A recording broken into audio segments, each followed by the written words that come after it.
Hello students, very good morning. Santosh, Pavan, Ramarao అందరికీ good morning. I hope I'm audible and the screen is visible.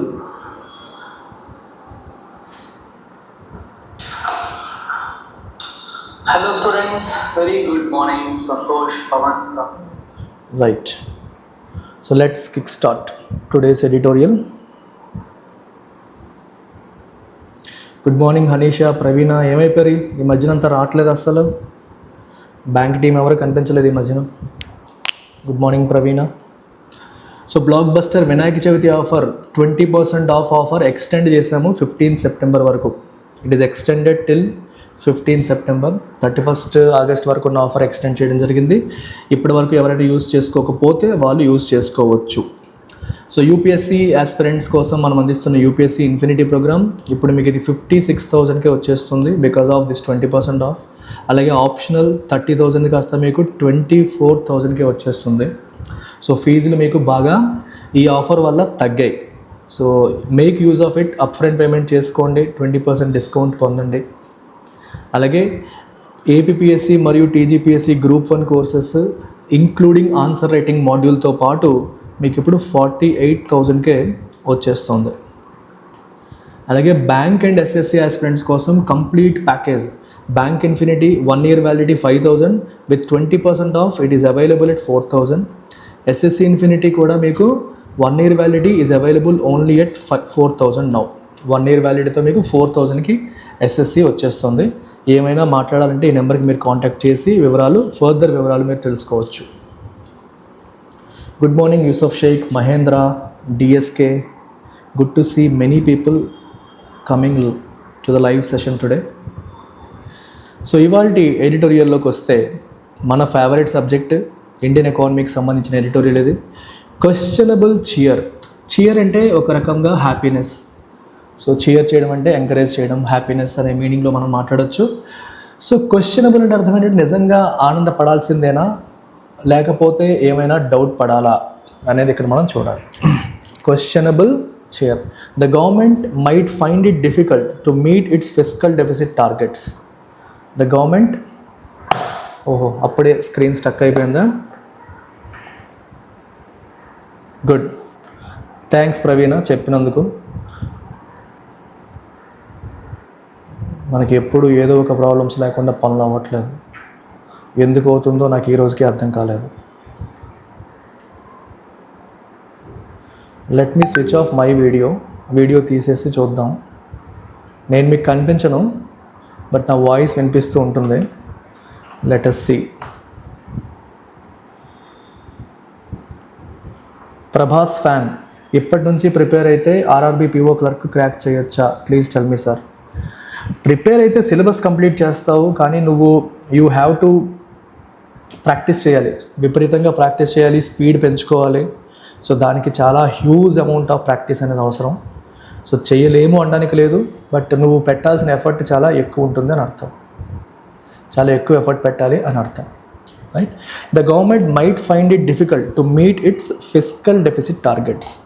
Fiscal deficit target meet అవ్వడం గవర్నమెంట్కి కష్టం కావచ్చు అని ఇక్కడ రాశారు. సో ఇవాళ మనం పాత స్టైల్లో సబ్జెక్ట్ని కూడా అండర్స్టాండ్ చేసుకుంటూ మనం వెళ్ళిపోదాం. సో ఒక గవర్నమెంట్ మనం తీసుకున్నప్పుడు గవర్నమెంట్కి ఒకవైపు రెవెన్యూస్ ఉంటాయి, ఇంకోవైపు గవర్నమెంట్కి ఎక్స్పెండిచర్స్ ఉంటాయి. ఓకేనా? గవర్నమెంట్కి వచ్చే ఇన్కమ్ రెవెన్యూ అంటే జనరల్గా ట్యాక్సేషన్ ద్వారా కావచ్చు, మీరు పార్కులు, మ్యూజియంస్ ఇలాంటివి కండక్ట్ చేసినప్పుడు వాటి కోసం కలెక్ట్ చేసే ఫీజులు కావచ్చు, ఇలాంటివన్నీ కూడా గవర్నమెంట్కి జనరల్గా ఇన్కమ్ సోర్సెస్, రెవెన్యూ కిందకు వస్తాయి. అలాగే గవర్నమెంట్ పెట్టే ఖర్చులు, ఎంప్లాయీ శాలరీస్ కావచ్చు, లేదా ఇన్ఫ్రాస్ట్రక్చర్ కోసం పెట్టే ఖర్చులు కావచ్చు, ఇలాంటివన్నీ కూడా ఎక్స్పెండిచర్ కిందకు వస్తాయి. అయితే రెవెన్యూ అనేది ఎక్స్పెండిచర్ కంటే ఎక్కువ ఉంటే వీ విల్ హ్యావ్ సర్ప్లస్. మనకి బడ్జెట్లో సర్ప్లస్ ఉన్నట్టు. If the revenue is less than expenditure we will have deficit. అప్పుడు మనకి ఏమున్నట్టమ్మా? డెఫిసిట్. సో దీన్నే మనం ఫిస్కల్ డెఫిసిట్ అంటాం. So fiscal deficit is excess of expenditure over revenue.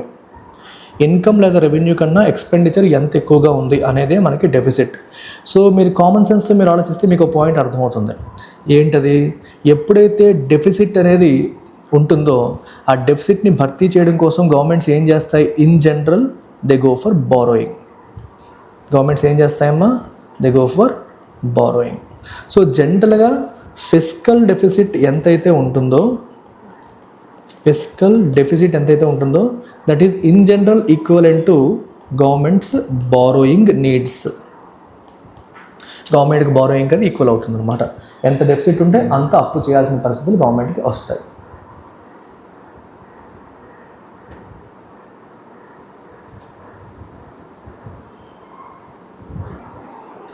The GDP growth numbers released on Friday showing that growth in Q1 of this financial year stood at 7.8%, came as a pleasant surprise at a time when most of the commentary has been about the factors holding growth back. చూడండి ఇక్కడ ఏం రాశారు? GDP growth numbers released on Friday రోజు GDP data release చేయడం అనేది జరిగింది. Showing that growth in Q1 of this financial year.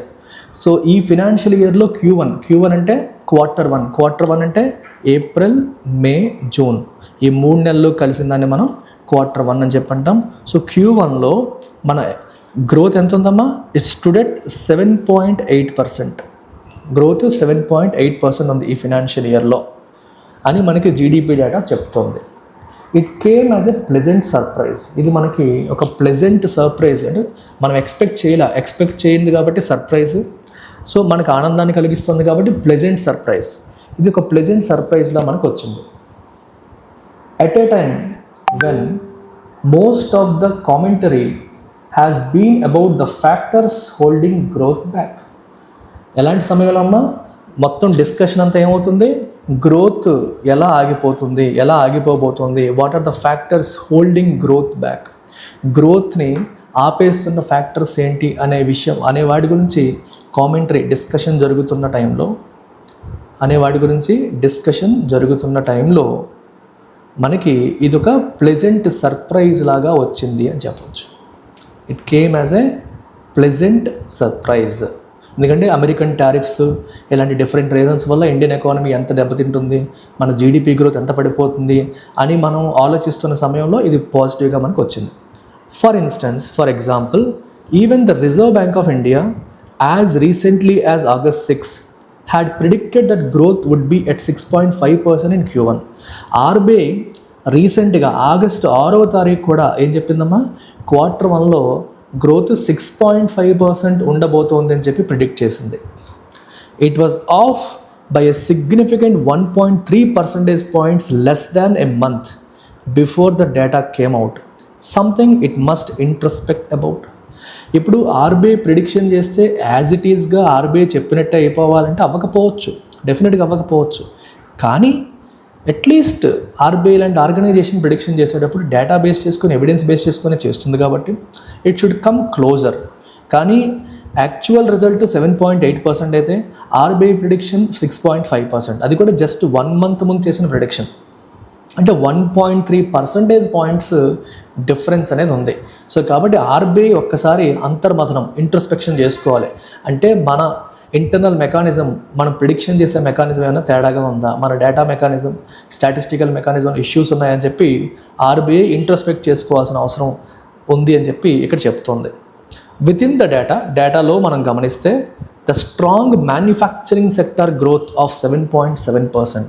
Manufacturing sector మనకి 7.7% grow అవ్వడం మనకు కనిపిస్తోంది.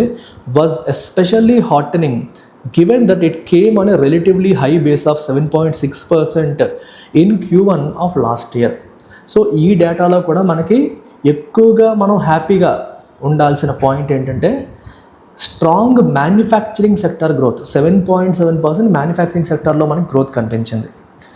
ఇది ఇట్ వాజ్ ఎస్పెషల్లీ హార్టనింగ్ అంటే ఆనందదాయకం, చాలా హ్యాపీనెస్ని ఇచ్చేదాన్ని మనం హార్టనింగ్ అంటాం. Something that gives lot of happiness, ఆనందదాయకం అనే పాయింట్ మనం తీసుకోవచ్చు. It was especially heartening. ఎందుకు ఇది heartening? Why is it heartening? Why is it especially heartening అంటే given that it came on a relatively high base of 7.6% in Q1 of last year మనకి Q1లో 7.6% growth ఉంటే అంత growth last year ఉండి కూడా మళ్ళీ 7.7% గ్రో అయ్యింది కాబట్టి ఇంకా ఆనందదాయకం. ఇప్పుడు చూడండి, లాస్ట్ ఇయర్ గ్రోత్ బాగాలేదనుకోండి, లాస్ట్ ఇయర్ తక్కువ గ్రోత్ ఉంది కాబట్టి బేస్ తక్కువ ఉంది, ఆ బేస్ మీద వీళ్ళకి వచ్చేసింది అనుకోవడానికి కూడా లేదు. లాస్ట్ ఇయర్ కూడా గ్రోత్ బాగుంది, ఆ గ్రోత్ మీద అడిషనల్ 7.7% గ్రోత్ అనేది చాలా పాజిటివ్ ఆస్పెక్ట్గా మనం చెప్పొచ్చు. Some commentators have said that this is because companies were ramping up production and exports ahead of the August tariff deadline by the US. కొంతమంది ఎకనామిస్టులు commentators ఏం చెప్తున్నారంటే ఇది ఎందువల్ల అంటే ఆగస్ట్లో టారిఫ్స్కి డెడ్లైన్ పెట్టింది అమెరికా. సో పలానా డేట్ దాటిపోతే టారిఫ్స్ అనేవి పెరిగిపోతాయని అమెరికా డెడ్లైన్ పెట్టింది కాబట్టి కంపెనీస్ అన్నీ కూడా వాటి యొక్క ప్రొడక్షన్ని పెంచుకుంటూ వెళ్ళిపోయాయి. జూన్ జూలైలోనే వాటి ప్రొడక్షన్ని రెగ్యులర్గా చేసే ప్రొడక్షన్ కంటే ఎక్సెస్ ప్రొడక్షన్ చేశాయి, రెగ్యులర్గా చేసే ఎక్స్పోర్ట్స్ కంటే ఎక్సెస్ ఎక్స్పోర్ట్స్ చేశాయి. బేసిక్గా పలానా రోజు తర్వాత మనకి టారిఫ్స్ పడతాయి అనేసరికి అమెరికన్ ఇంపోర్టర్స్ వాళ్ళంతా ఏం చేస్తారు, ఆ డెడ్ లైన్ లోపే మాకు ఎంత వీలైతే అంత పంపించేయండి అని చెప్పి ఇండియన్ సప్లయర్స్ పైన ప్రెషర్ పెడతారు ఆటోమేటిక్గా. సో ఇండియన్ సప్లయర్స్ కూడా ఎంత వీలైతే అంత డెడ్ లైన్ లోపే పంపించేద్దామని చెప్పి ప్రొడక్షన్ని ర్యాంపప్ చేసి ఎక్సెస్ ప్రొడక్షన్ చేసి అమెరికాకి ఎక్స్పోర్ట్స్ పెంచి చేశారు. అందువల్ల మనకి ఏప్రిల్ మే జూన్ క్వార్టర్లో, ఏప్రిల్ మే జూన్, జూలై కూడా కాదు, జూన్ అనేది Q1, జూలై Q2 కిందకు వచ్చేస్తుంది. ఈ క్వార్టర్లో జీడిపి ఎంత బాగా వచ్చిందని కొంతమంది కామెంటేటర్స్ అన్నారు. However, given that merchandise exports grew just 1.6% in Q1, the more likely reason is that companies were catering to domestic demand. అయితే ఇప్పుడు ఇందాక చెప్పిన కామెంటేటర్స్ చెప్పింది కరెక్ట్ అనుకుంటే మర్చెండైజ్ ఎక్స్పోర్ట్స్ కూడా పెరగాలి కదా. అంటే వాళ్ళు చెప్తున్న దాని ప్రకారం అమెరికాలో టారిఫ్స్ వస్తున్నాయి కాబట్టి అమెరికాకి మనం పంపించే గుడ్స్ ఎక్స్పోర్ట్స్ పెరగాలి కదా ఆ లాజిక్ ప్రకారం వెళ్తే. కానీ ఎక్స్పోర్ట్స్ మాత్రం 1.6% గ్రో అయ్యాయంట Q1లో. Which means the more likely reason ఏదై ఉండొచ్చు అంటే companies were catering to domestic demand. External demand కాదు, ఇంటర్నల్గా మన డొమెస్టిక్ డిమాండ్ అంటే మన ఇంటర్నల్గా విత్ ఇన్ ఇండియాలో ఉన్న డిమాండ్ చాలా బాగుంది, దానికి companies were catering to it. అందువల్లే మనకి ఇది పెరిగిందని చెప్పొచ్చు, ever catering to domestic demand. However, the numbers released by the government do not provide much clarity here. అయితే గవర్నమెంట్ రిలీజ్ చేసిన numbers do not provide much clarity. Additional మనకి complete clarity ఇస్తుందా అంటే మనకి కంప్లీట్ క్లారిటీ ఇవ్వట్లేదు. Government యొక్క data మనకి full clarity అనేది ఇవ్వట్లేదు అని చెప్పి చెప్తుంది. ఎందుకని? The manufacturing sector as measured by the index of industrial production grew at 3.3% in Q1, slower than 4.3% seen in Q1 last year Q1లో IIP index of industrial production which is released by National Statistical Office under Ministry of Statistics and Programme Implementation, అది 4.3% grow అయితే ఈ Q1లో 3.3% grow అవడం అనేది మనం చూసాం. Steel consumption was drastically slower in Q1 this year than last year. Steel consumption కూడా మనకి it was drastically slower in Q1 this year than last year. So last year కన్నా కూడా స్టీల్ కన్జంప్షన్ ఈ year drastically slower, చాలా తక్కువ ఉంది. Both private and commercial vehicle sales actually contracted 5.4% and 0.6% respectively in Q1. Commercial vehicle sales కానీ private vehicle sales కానీ రెండు కూడా ఏమయ్యామా, కాంట్రాక్ట్ అయ్యాయి ఈ Q1లో ఈ రెండు కూడా కాంట్రాక్ట్ అవ్వడం అనేది మనం చూసాం. అంటే ఇక్కడ పాయింట్ గమనించాల్సింది ఏంటంటే గవర్నమెంట్ ఏమో 7.8% జీడిపి పెరిగిపోయిందని చెప్తోంది, కానీ డేటా చూస్తుంటే సింక్ అవ్వట్లేదు. IIP గ్రోత్ జస్ట్ 3.3% ఉంది, స్టీల్ కన్జంప్షన్ కూడా తక్కువ ఉంది, ప్రైవేట్ కమర్షియల్ వెహికల్ సేల్స్ కూడా కాంట్రాక్ట్ అయ్యాయి Q1లో. అలాగే railway freight traffic grew by 2.5% versus 5% last year railway freight traffic 5% grow అయితే ఈ ఇయర్ కేవలం 2.5% గ్రో అయింది. ఫ్రీట్ అంటే ఏంటమ్మా మనకి we're referring to railways carry చేస్తున్నవని. While air freight grew at 5.4% compared to 13.9%. అలాగే మనకి ఫ్లైట్స్ ద్వారా క్యారీ చేసేవి కూడా లాస్ట్ ఇయర్ 13.9%, ఈసారి 5.4% మాత్రమే గ్రో అవ్వడం అనేది జరిగింది. 2-wheeler sales contracted 6.2%, while 3-wheeler sales were flat at 0.1% growth. 2-wheeler sales 6.2% grow అయితే 3-wheeler సేల్స్ 0.1% మాత్రమే గ్రో అవ్వడం అనేది జరిగింది. అంటే ఎక్కడ చూస్తున్నా డేటా సింక్ అవ్వట్లేదు. రియాలిటీలో చూస్తే ఎక్కడ సేల్స్ పెరగలేదు, కానీ జీడిపి ఒకసారిగా పెరిగినట్టుగా గవర్నమెంట్ చెప్తుంది. So diverse data show that core and consumer sectors were slowing. So different సెగ్మెంట్స్లో మనం డేటాని గమనిస్తే కోర్ సెక్టర్స్, కన్జ్యూమర్ సెక్టర్స్ అన్నీ కూడా మనకి గ్రో అవుతున్నాయి. ప్రైవేట్ వెహికల్కి కమర్షియల్ వెహికల్కి డిఫరెన్స్ ఏంటి? ప్రైవేట్ వెహికల్ అంటే నేను నా వాడకం కోసం కొనుక్కునే car private vehicle. Commercial vehicle అంటే ఈ గుడ్స్ క్యారీ చేయడానికి, లేకపోతే నేను ఒక డ్రైవర్ లాగా తిప్పేది కమర్షియల్ వెహికల్. ట్రక్కులు, లారీలు ఇవన్నీ కమర్షియల్ వెహికల్స్. నా పర్సనల్ యూజ్ కోసం కొనుక్కునేది ప్రైవేట్ వెహికల్. ఓకేనా? DSK. Okay, divorce data show that the core and consumer sectors were slowing, and so the pickup in the manufacturing sector is worth a deep examination. The pickup in the manufacturing sector is worth a deep examination. Deep is worth a deep examination. So ఇది మనకి చాలా important point, మనం గమనించాల్సిందే.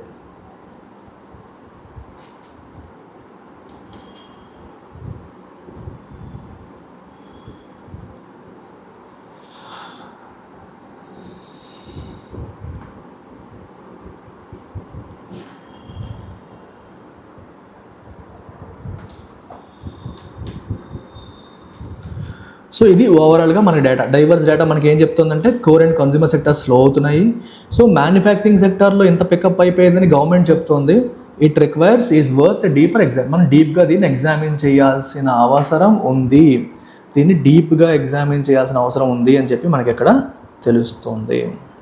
The strong performance by the services sector is welcome. Services sector నుంచి strong performance అనేది మనం ఆహ్వానించదగ్గ పరిణామం. And shows how dependent the Indian economy is on the sector. So ఇది మనకి ఇండియన్ ఎకానమీ ఈ సర్వీసెస్ సెక్టర్ పైన ఎంత డిపెండెంట్గా ఉందనే విషయం మరొకసారి తెలియజేస్తుంది. Chief economic adviser V Anantha Nageswaran has said that government was retaining. Chief economic adviser V Anantha Nageswaran ఏమన్నారమ్మా? Government was retaining it 6.3 to 6.8% growth prediction for the year. ఈ ఆర్థిక సంవత్సరానికి 6.3 to 6.8% గ్రోత్ వస్తుందని చెప్పి గవర్నమెంట్ ప్రిడిక్ట్ చేస్తుంది. అమెరికన్ టారిఫ్స్ వచ్చిన తర్వాత కూడా మేము ప్రిడిక్షన్ని కంటిన్యూ చేస్తున్నాము అని చెప్పి అనంత నాగేశ్వరన్ అన్నారు. సో మేము తగ్గిపోతుంది అని చెప్పి అనట్లేదు. So this means that with 7.8% in Q1, the government expects growth to significantly slow down in the remaining 3 quarters. అంటే Q1లో 7.8% గ్రోత్ అనేది చెప్తున్నారు కాబట్టి ఓవరాల్గా 6.3 to 6.8% ఉంటుంది అని అంటున్నారు. కాబట్టి ఓవరాల్గా 6.3 to 6.8 ఉంటుంది అని అంటున్నారు కాబట్టి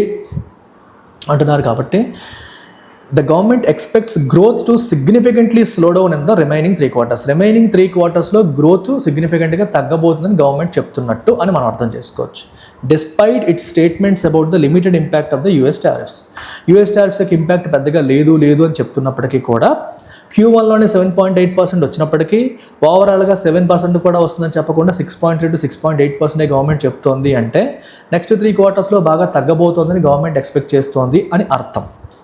The data also call into question the robustness of the statistical system, since a nominal GDP growth of 8.8% assumes that inflation was just 1% in Q1. ఈ డేటా ఇంకా ఈ స్టాటిస్టికల్ సిస్టమ్ యొక్క రాబస్ట్నెస్ని క్వశ్చన్ చేస్తుందని చెప్పొచ్చు. అంటే కాల్ ఇంటూ క్వశ్చన్ అంటే ఈ statistical system రాబస్టా కాదా, అసలు ఇది స్ట్రాంగ్గా కాదా అని మనకి డౌట్స్, అనుమానాలు రేకెత్తిస్తుంది. ఎందుకంటే నామినల్ జీడిపి గ్రోత్ ఏమో 8.8% అంటున్నారు. రియల్ జీడిపి 7.8%, నామినల్ జీడిపి 8.8% అంటే ఇన్ఫ్లేషన్ 1% ఉంది అనే మీనింగ్ వస్తుంది. సో బేసిక్గా మనకి what is nominal GDP, what is real GDP. Nominal జీడిపిలో కరెంట్ ప్రైసెస్ని కన్సిడర్ చేస్తారు. అంటే మామూలుగా జీడిపి క్యాలిక్యులేట్ చేసినప్పుడు ఎంత ప్రొడక్షన్ అయింది, ఎన్ని వస్తువులు ప్రొడ్యూస్ అయ్యాయి, మల్టిప్లైడ్ బై మనం దాని ప్రైస్ కూడా వేసుకుంటాం కదమ్మా. ఆ ప్రైస్ వేసేటప్పుడు ఎప్పటి ప్రైస్ వేస్తాం, బేస్ ఇయర్ ప్రైస్ వేస్తామా, ఇప్పటి ప్రైస్ వేస్తామా? బేస్ ఇయర్ ప్రైస్ వేసి క్యాలిక్యులేట్ చేస్తే అది రియల్ జీడిపి అవుతుంది. అంటే ఇన్ఫ్లేషన్ని మనం పక్కన తీస్తామని అర్థం. ఎందుకంటే ప్రైసింగ్ లేటెస్ట్ది కాకుండా బేస్ ఇయర్కి పెట్టుకుంటున్నాం. నామినల్ జీడిపిలో కరెంట్ ప్రైసెస్ పెడతాం, అంటే ఇన్ఫ్లేషన్ని కూడా అందులో ఇన్కార్పొరేట్ చేసినట్టు. With inflation included it is 8.8%, without inflation adjust చేస్తే 7.8%. అంటే ఇన్ఫ్లేషన్ 1%ఏనా అనే పాయింట్ మనకు వస్తుంది. Clearly price levels are not being captured adequately. So దీని అర్థం ప్రైస్ లెవెల్స్ ప్రాపర్గా యాడిక్వేట్గా క్యాప్చర్ అవ్వట్లేదనే విషయం మనకు తెలుస్తుంది. A relatively low nominal growth rate also makes it more challenging for the government to meet its fiscal deficit targets. A relatively low growth rate అనేది nominal growth rate అనేది makes it more challenging for the government to meet its fiscal deficit targets. So nominal GDP growth మనకి తక్కువ ఉండడం వల్ల fiscal deficit targets reach అవ్వడం కూడా గవర్నమెంట్కి కష్టమయ్యే పరిస్థితి వస్తుంది అని అర్థం. ఫిస్కల్ డెఫిసిట్ టార్గెట్ అంటే అర్థం ఏంటంటే గవర్నమెంట్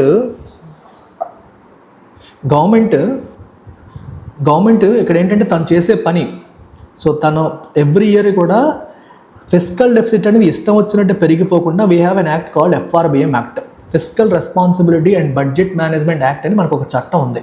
ఈ fiscal responsibility and budget management act ఏదైతే ఉందో ఈ పర్టికులర్ చట్టం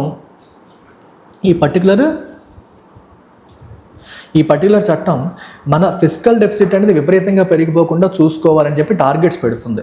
సో జనరల్గా వాళ్ళు చెప్పింది 3% ఆఫ్ జీడిపికి పెంచకూడదు అని. కరోనా టైంలో 9% ఆఫ్ జీడిపికి వరకు వెళ్ళిపోయింది fiscal deficit.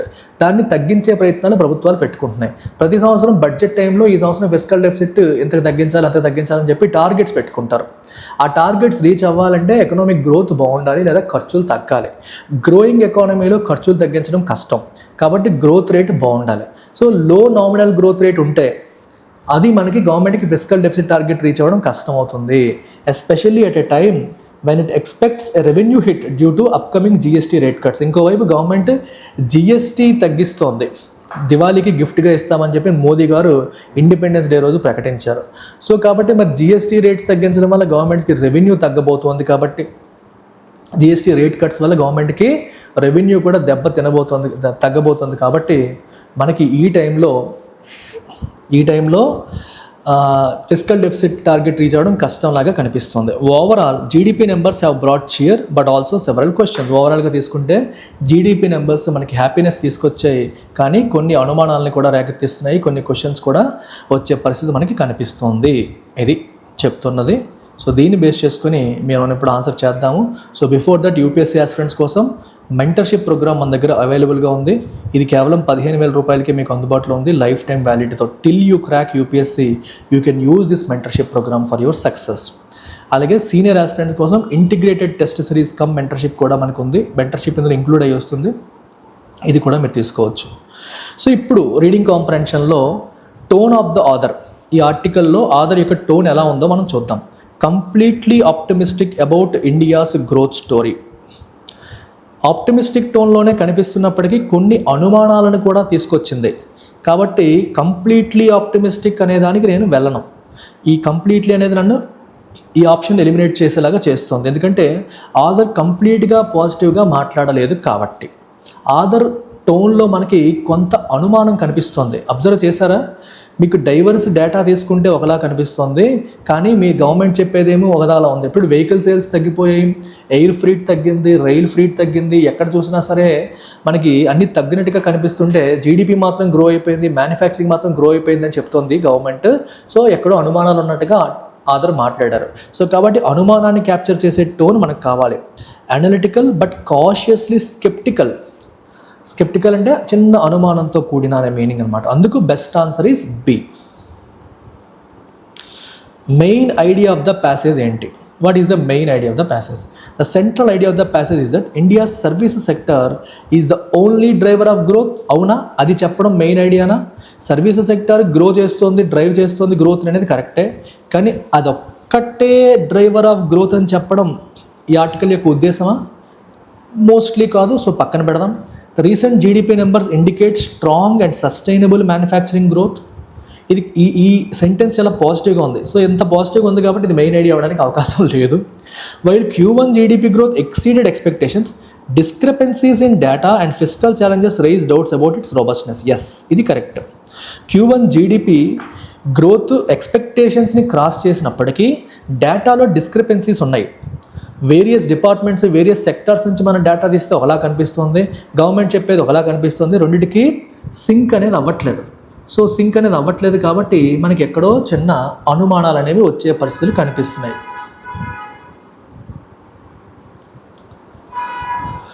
Robust forecasting models are fundamentally flawed and unreliable. ఇది కాదు. So best answer for this question is C. Best answer for this question is C. Again the screen got stuck. దీనికి answer C పెట్టేసుకోండి. Next క్వశ్చన్కి వెళ్దాము.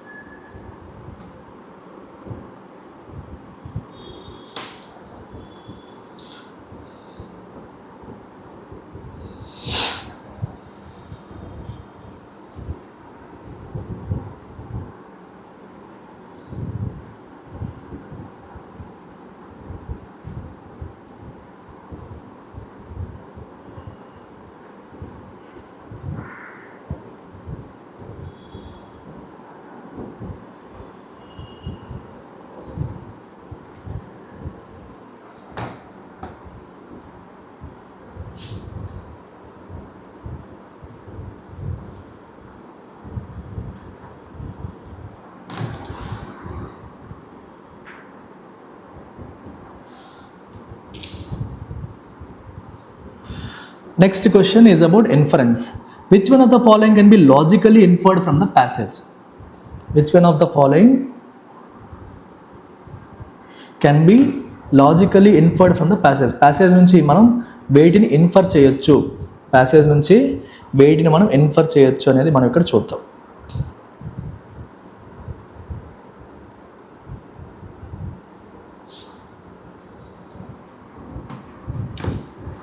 The government may face difficulty in meeting fiscal deficit targets if nominal growth rate remains subdued. ఇది క్లియర్గా చెప్పారు ఆర్టికల్లో.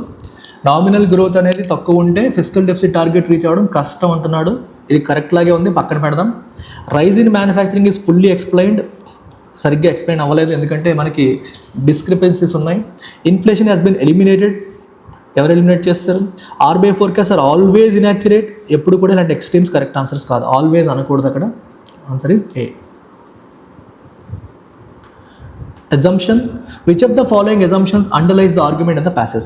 Reliable and transparent statistical data is essential for effective economic policy making.